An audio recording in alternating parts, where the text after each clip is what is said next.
আসসালামু আলাইকুম এভরিওয়ান, আমি Shahida Akter. Welcome back to Shahida's cookings and tips. আমি বলছি লন্ডন থেকে। তো আজকে রান্না করব স্পেশাল একটা খাবার, সেটা হলো খিচুড়ি। তো খিচুড়ি রান্না করার জন্য আমি চিন্তা করেছি ডালগুলো আগেই ভিজিয়ে রাখবো, যেন খিচুড়িটা চটজলদি রান্না হয়ে যায়। তো সকালে উঠে নাস্তা করে দেন ডাল ভেজানোর কাজে নেমে গেছি, কারণ আমি চাচ্ছিলাম ডালগুলো যেন পারফেক্টলি কুক হয়। তো আমি খিচুড়ির সাথে আর কি রান্না করবো অবশ্যই জানতে হলে আমার পুরো ভিডিওটা দেখতে হবে আপনাদেরকে ধৈর্য সহকারে। তো প্রথমে এখানে আমি মুগ ডাল নিয়ে খিচুড়ি রান্না করার জন্য মসুরির ডাল নিয়ে নিচ্ছি 1 কাপ পরিমাণে, এবং সম পরিমাণে আমি মুগ ডালও নিয়ে নিব। তো আর কি বলবো, আর কি মজার কথা, আমি নিজেই ভুলে গেছি যে মুগ ডাল আমি আগেই নিয়েছি। চলুন তাহলে আপনাদেরকে দেখিয়ে দেওয়া যাক আমি আসলে কি রান্না করছি। এত বনিতা বা আপনাদেরকে পেঁচিয়ে ঘুরিয়ে লাভ নেই। সেটা হলো যে আমি রান্না করেছিলাম ব্রোকলি, তারপরে খিচুড়ি, মুরগির মাংস, আর করেছিলাম সাথে একটু সালাদ। তো প্ল্যান মাফিক অ্যাজ ইউজুয়াল আমি ডালগুলো ভালো করে কচলিয়ে ধুয়ে দেন আর ভিজিয়ে রাখবো। তো ডালও সুন্দর মতো ভেজানো হয়ে গেছে, আর এখন আমি শুরু করে দিয়েছি খিচুড়ি রান্না করার প্রিপারেশন। তো প্রিপারেশন আর কি, এখানে কড়াইয়ের মধ্যে তেল দিয়ে দিয়েছিলাম, গরম মশলা দিয়ে দিয়েছিলাম, আর ওটা একটু ভেজে দেন আদা রসুন বাটা দিয়ে দিয়েছি, দিয়ে সেগুলো একটু ভেজে নিচ্ছি যেন কাঁচা গন্ধ চলে যায়। আর এদিকে আমি মুরগি ভিজিয়ে রেখেছি, আর এদিক দিয়ে আমি চাউল এবং ডালগুলো সুন্দর মতো আবারও ধুয়ে দেন পানি জড়িয়ে রেখেছি। তো ভাজা মশলার মধ্যে ধুয়ে রাখা চাল দিয়ে 4-5 মিনিট নেড়ে চেড়ে একটু ভেজে দেন আবার গুঁড়া মশলাগুলো দিয়ে আর একটু নেড়ে চেড়ে নিয়েছি। আর এখন দিয়ে দিয়েছি পরিমাণ মতো পানি। গুঁড়া মশলা যদি আগেই দিতাম তাহলে কিন্তু কালারটা এত সুন্দর আসতো না।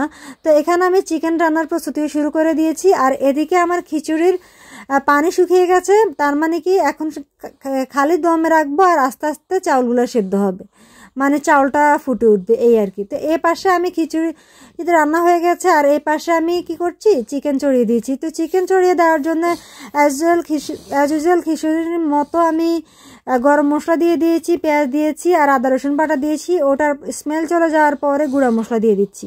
তো গুঁড়া মশলাতে এখানে আমি দিচ্ছি হলুদের গুঁড়া,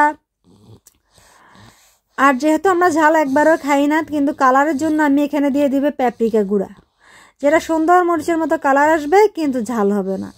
এটা কিন্তু একটা প্লাস পয়েন্ট বলতে পারেন। আর এখানে দিয়ে দিচ্ছি একটু গরম মশলার গুঁড়া,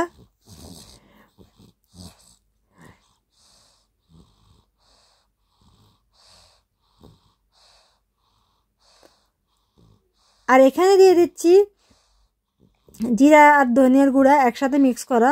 তো গুঁড়া মশলাগুলো দেওয়া হয়ে গেলে সুন্দর মতো আবার একটু নেড়ে চেড়ে হালকা মানে কয়েক সেকেন্ড বা 30 সেকেন্ড থেকে 1 মিনিটের জন্য ভেজে নিয়ে খুব দ্রুত পানি দিয়ে দিব, না হলে তো আবার জ্বলে যাবে, মানে কি আর মানে গুঁড়া মশলাগুলো জ্বলে যাবে।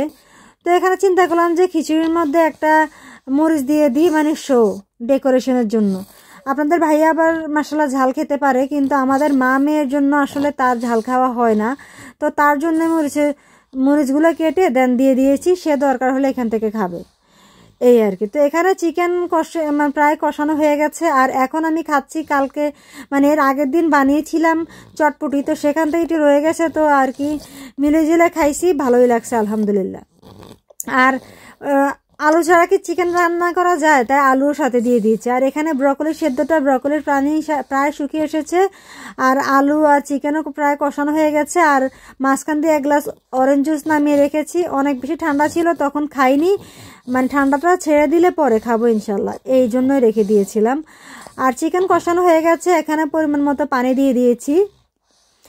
আর এদিকে আমি করছি ব্রকলি ভর্তা করার জন্য আমি সরিষার তেল ইউজ করি। তো পরিমাণ মতো সরিষার তেল দিয়ে দিয়েছি, দেওয়ার পরে পেঁয়াজটা সুন্দর মতো ভেজে নিচ্ছি। আর এই পাশে আমার চিকেনটা রান্না হয়ে গেছে। আপনারা বলবেন আপু চিকেনটা রান্না তো পাতলা ঝোল কেন, আসলে আমি পাতলা ঝোলে রেখেছি, যেহেতু ডাল রান্না করি নেই, দেখা যায় একবারে শুকনা কিন্তু আসলে খাওয়া যায় না। তো এদিক দিয়ে আমার ব্রকলির ভর্তা রেডি হয়ে গেছে, আর এখন হলো আলহামদুলিল্লাহ খাওয়ার পালা। তো আর কি, আপনারা সবাই ভালো থাকবেন, আমাকে সাপোর্ট করতে থাকবেন। আমার পরবর্তী ভিডিও দেখার জন্য আপনাদেরকে আমন্ত্রণ রইল। আজকের মতো আল্লাহ হাফেজ। ও আরেকটা কথা, যদি আমার ভিডিওটি ভালো লাগে অবশ্যই আমার শাহিদা আক্তার চ্যানেল বা ফেসবুক পেজ যেটা হোক আপনারা সাপোর্ট করতে থাকবেন। আল্লাহ হাফেজ।